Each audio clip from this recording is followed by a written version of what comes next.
Leadership today often feels like a race we are all trying to win. Faster results, quicker decisions, constant urgency. But what if true leadership wasn't about speed at all? What if slowing down actually made us more effective? Now, there's a principle borrowed from elite training and combat readiness that says slow is smooth and smooth is fast.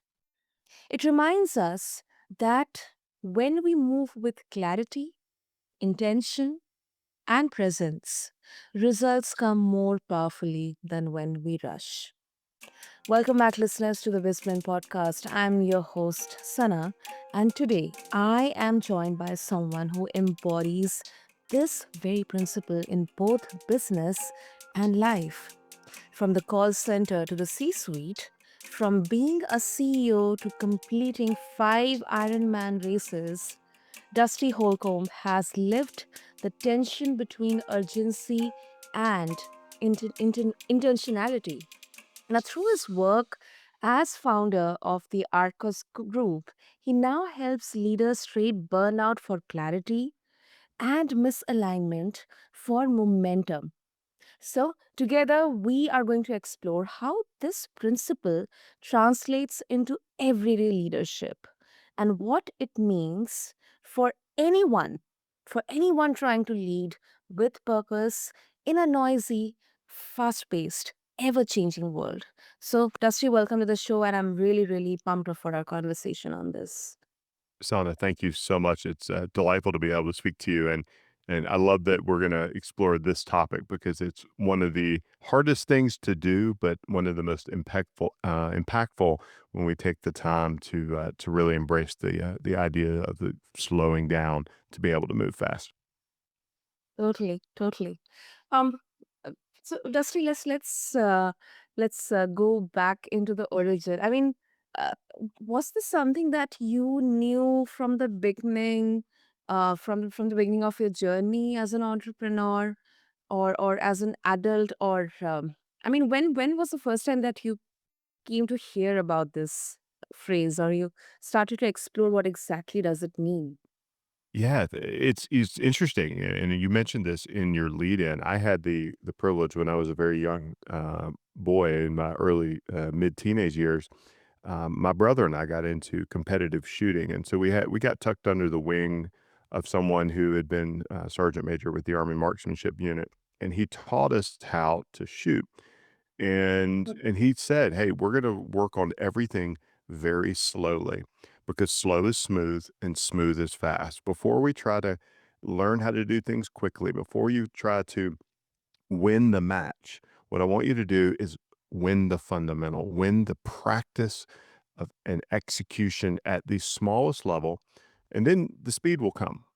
And it was only years later, as I was working through leadership challenges, that I recognized the wisdom that came from that learning when I was, 16 years old, which is in order to be impactful, we have to slow down. We have to um, take time to work on the fundamentals to get clear in our head so that we can go fast. And it's not something I knew from day one, but it was certainly something that was given to me as a gift, and then, through experiences and lots of lessons and hard knocks, I learned how to connect those dots and make it a life principle now Mhm. that I help leaders unlock as well. It's amazing how powerful it is.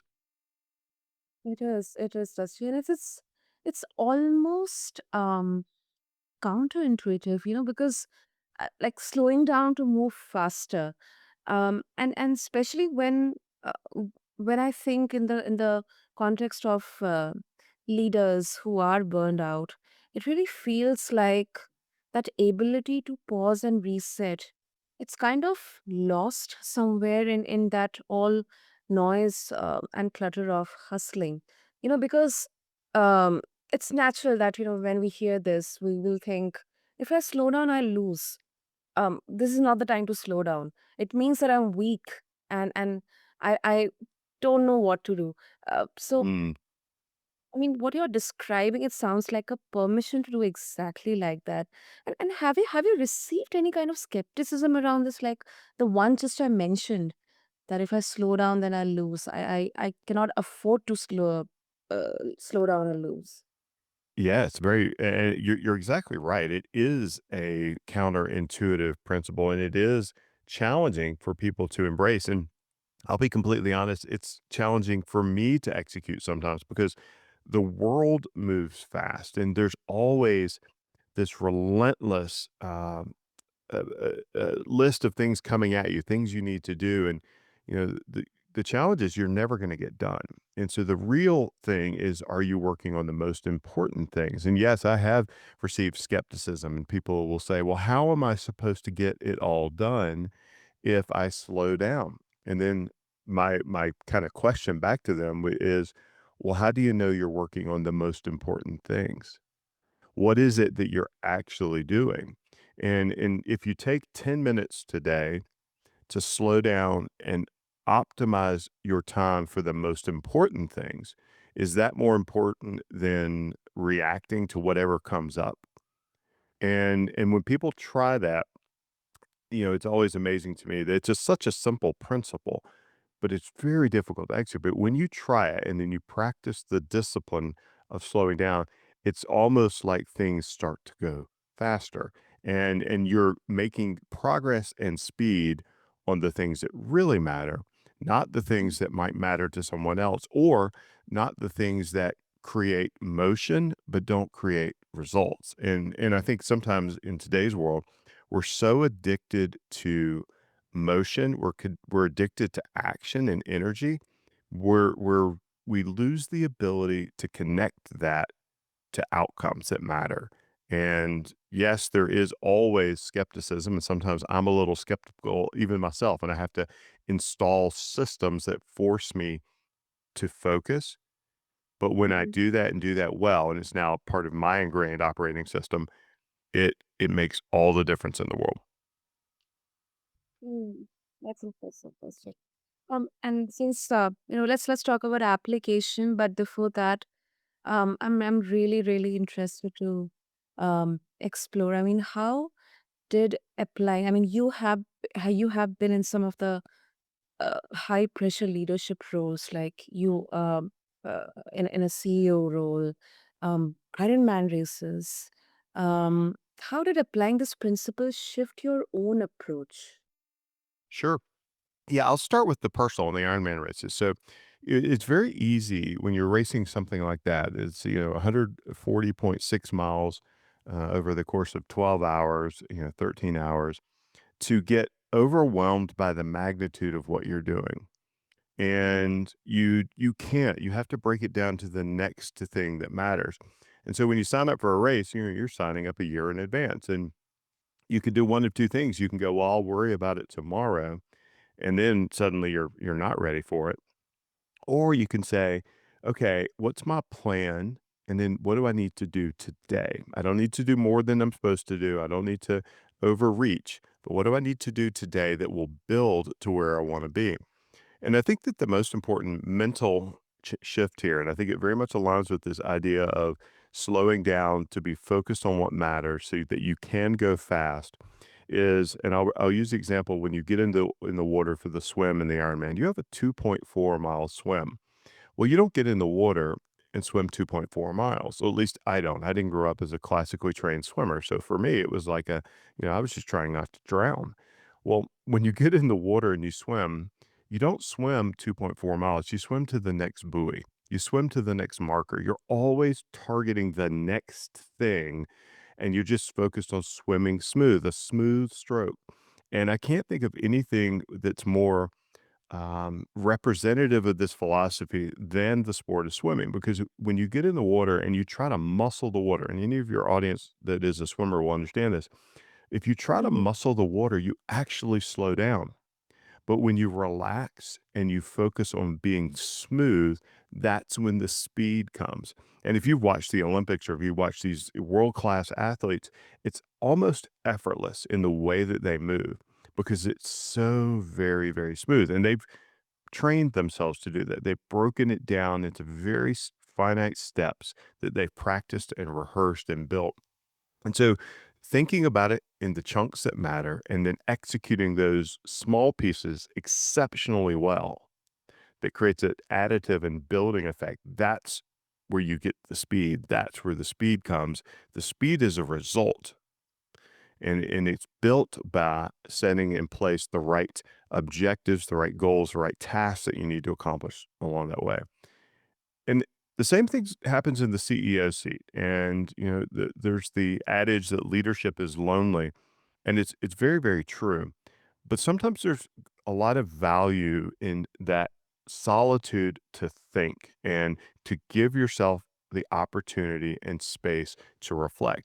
I mean, when you think about it, the CEO role and the founder role, the chief executive, whoever it is, the entrepreneur, they're often chief doing officers.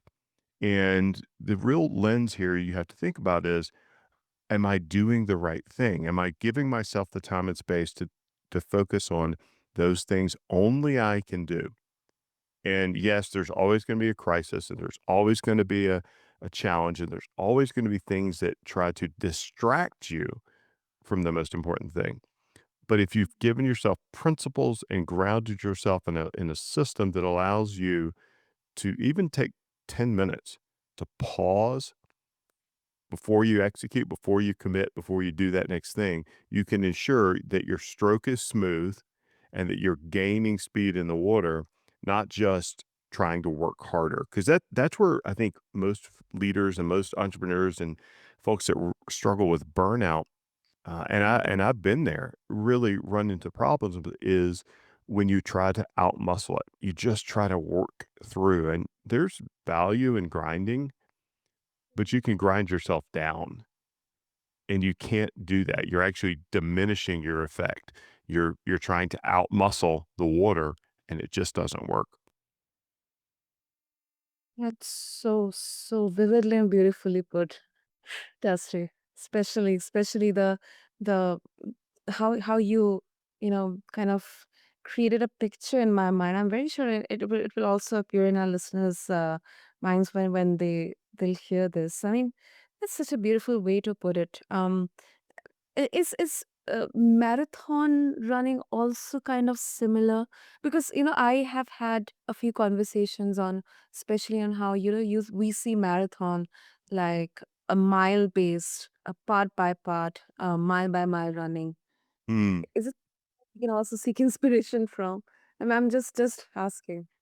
Yeah, I think so. And so it's funny that you asked that. I was just having a conversation with a friend last week about the marathon that he most recently ran. And, in marathon running, we talk about the wall, and the wall happens between miles 18 and 20, where your body physically runs into the wall, and your mind is what gets you through the process. And so the marathon, the challenge he was sharing, it was he went out too fast, and so therefore, when he hit the wall, he'd burned his body out, and he really struggled over the last 8 miles of the marathon. And so that's one of the challenges, like, when I ran, I don't know, it was New York City Marathon a number of years ago. I remember looking down at my watch at the beginning going, "I am going way too fast." And it's natural. You get all the adrenaline, you get it's exciting, and you don't run your game. You don't run your race. And I think that that's one of the reasons I like endurance sports so much. And I think that they're a wonderful metaphor for business, is because you have to run your race, and you have to have your plan, execute your plan, and run your race, not worried about what anybody else may be doing. Yeah, in business, we have to pay attention to competition and all those things, but we have unique value that we're creating, and we have to make sure that we're bringing that to bear. And it takes discipline, and I think that that's the most important aspect, is not only the discipline to slow down or the discipline to recognize when you need to, but the opportunity and the training to allow yourself to see it when it's happening. Because I think that's where most folks, myself included, struggle, is you don't see it in time. You don't have a circuit breaker that allows you to see that you're caught in reactive burnout mode, as opposed to step back, reflect, and then execute more effectively. And perhaps that just you need to take a long walk, but you gotta have time and space to do that. So I think it absolutely applies to marathon, and I think the sports and then the endurance sports are such wonderful metaphors for business because we're in this for the long game, not the 1 mile sprint. True, true. I couldn't agree with you from that.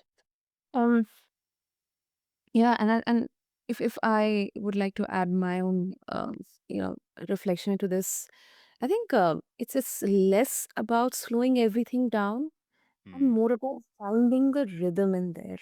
So the mm, crucial decisions, they aren't rushed because not even in business perspective, Dusty, but in personal context also. If I think my rushed decisions have been the most rec- reckless ones, and the ones which have really affected, changed my life. But then yeah, I always try to extract the good things, the important learnings out of those random decisions or really fast decisions that I had to make. But the execution, it stays smooth. And I think that's this nuance a lot of leaders, they miss. um, mm. this is something we definitely need to bring more and more into the light. The I next think that's part.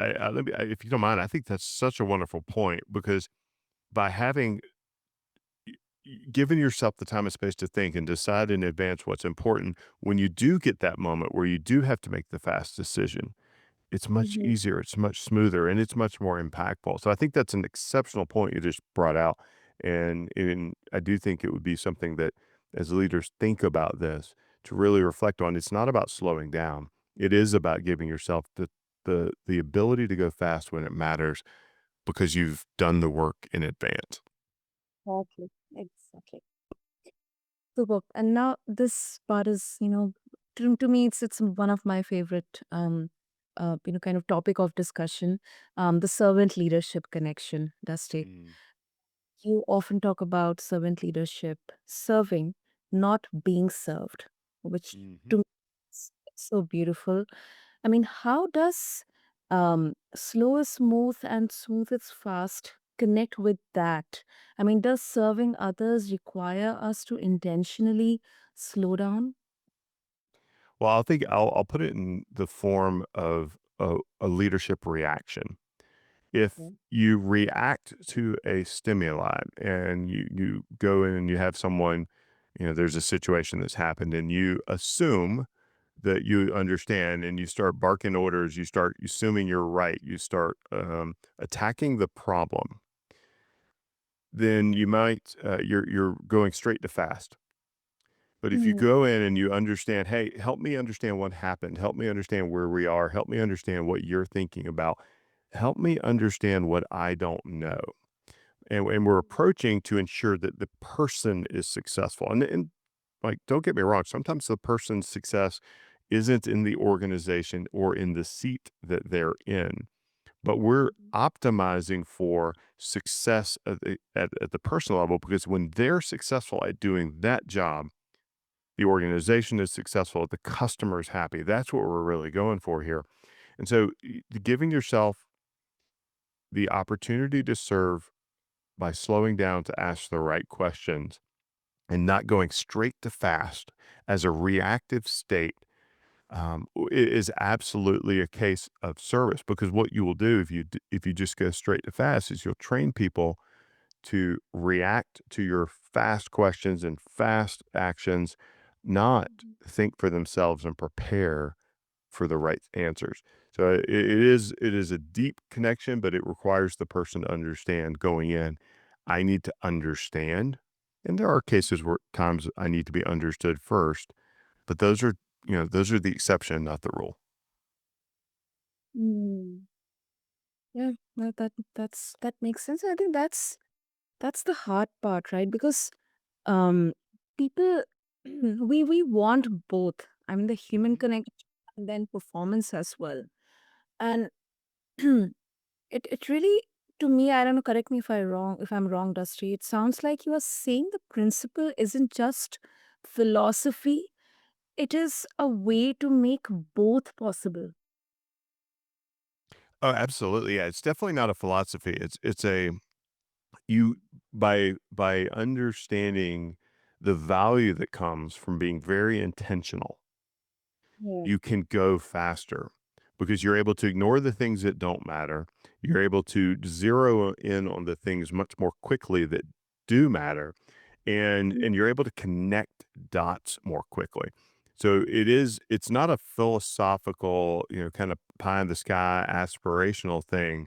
It is something that when done creates absolute speed. So yeah, almost every sport, almost every um, athletic endeavor will have someone watching film and slowing down. I mean, film is slowed down so we can see what happened, and then we can make adjustments. And so when teams struggle or when teams aren't winning, what do they always do? They always go back to the fundamentals. What are the fundamentals of the game? What's our footwork look like? What is our core blocking look like? Whatever the game is. And so when you think about it as the ability to execute, it's absolutely not philosophy, but it's a plan of execution that puts the intentional effort in place first that allows you to move much more quickly in the game when you're playing, and it gives the leader the opportunity to pull up and navigate, because leaders often get pulled down, from 50,000 feet down to 5 feet, and it's really hard to go back and forth. But when you give yourself the time, the space, the opportunity to know when you should go slow, you can absolutely laser in and go fast when you need to. So, not a philosophical thing, very much an intentional execution practice. Definitely. Definitely. Superb. Superb. So, Dusty, if our listeners they would like to connect with you and explore more about the resources that you're providing, what would be the best way? The best way would be to visit our website, arcusgroup.com, ARCQUS group.com. And we put together because we see leaders struggling with all of these things, specifically around burnout. I mean, burnout and the speed and pace of our world today, those are symptoms. They're not the root cause of the problem. We put together a very simple assessment for leaders that they can take. It's for free. They get it all on our on the website to give them a sense of where they may be experiencing a gap and how they might be able to solve that. And they can just find that at burnout2breakout.com, and burnout2breakout.com, take the free assessment, and they can dial in on how do they break free from the chaos that's holding them back. Superb. I'll make sure to have all the links in the show notes for our listeners, easy reference. And Dusty, thank you so much for helping us see leadership through that lens. And you really, really, helped us uh, think, believe that leadership, it isn't a sprint, it is an endurance race. And like any endurance sport, pacing ourselves is the key to crossing the finish line strong. So thank you so much. Thank you so much. It was a delightful conversation. I can't wait to learn more and from you, and appreciate the opportunity today.